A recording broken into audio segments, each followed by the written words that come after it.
சப்பாத்திக்கு இந்த மாதிரி முட்டை வச்சு சைடிஷ் செஞ்சு பாருங்கள். ரொம்ப சூப்பராக இருக்கும். வீட்டில் இருக்கிறவங்க எல்லாருமே பிரியமாக சாப்பிடுவாங்க. ஃப்ரெண்ட்ஸ், வாங்க எப்படி பண்ணுறதுன்னு பார்க்கலாம். ஃபஸ்ட்டு ஒரு மிக்ஸி ஜார் எடுத்துக்கோங்க. அதில் ஒரு துண்டு அளவுக்கு இஞ்சி, 5 வெள்ளைப்பூடு, ஒரு பச்சை மிளகாய், கைப்பிடி அளவுக்கு கொத்தமல்லி தழை, இதை தண்ணி ஊற்றி நல்லா நைஸாக அரைச்சி எடுத்துக்கோங்க.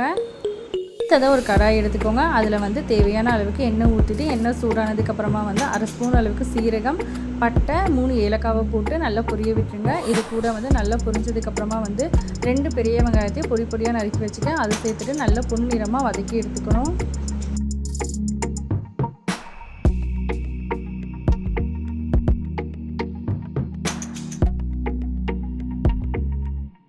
வெங்காயம் நல்லா பொன்னிறமாக வதங்கிருச்சு. இப்போ இதில் நம்ம அரைச்சி வச்சுருக்கிற அந்த பேஸ்ட்டை ஆட் பண்ணிவிட்டு நல்லா நம்ம வதக்கி விட்டுக்கலாம். பச்சை வாசனை போகிற வரைக்கும் வதக்கி விட்டுக்கணும்.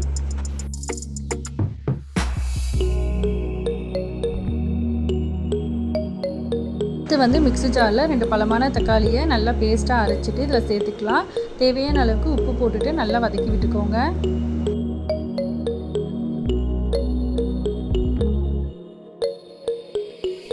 பிரிஞ்சு வரணும், அந்தளவுக்கு நல்லா வதக்கிக்கோங்க. இப்போ தேவையான மசாலா நம்ம ஆட் பண்ணிக்கலாம். 1/2 ஸ்பூன் அளவுக்கு மஞ்சள்தூள், 1/2 spoon chilli powder, 1/2 spoon Kashmiri chilli powder, 2 spoon மல்லித்தூள், 1/2 ஸ்பூன் கரம் மசாலா பவுடர். இது எல்லாத்தையும் போட்டுட்டு நல்லா வதக்கி விட்டுக்கோங்க.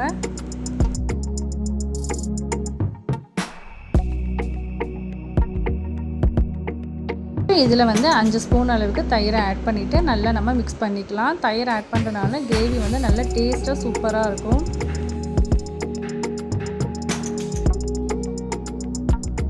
இதில் 2 டம்ளர் அளவுக்கு தண்ணி ஊற்றிக்கலாம். ஊற்றிட்டு உப்பு காரம்லாம் கரெக்டாக இருக்கான்னு பார்த்துட்டு நல்லா கொதிக்க வச்சிடலாம்.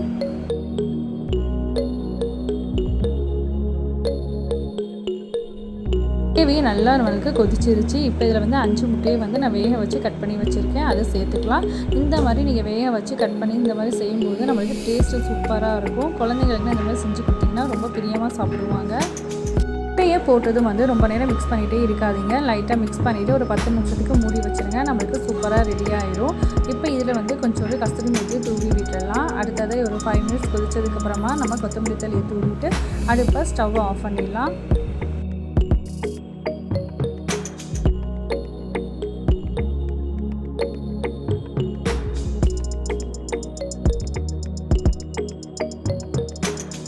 அவ்வளோதான் ஃப்ரெண்ட்ஸ், நம்மளுக்கு சூப்பரான எக் டிக்கா மசாலா ரெடி ஆயிடுச்சு. இது சப்பாத்தி, இட்லி, தோசைக்குனா சூப்பராக இருக்கும்.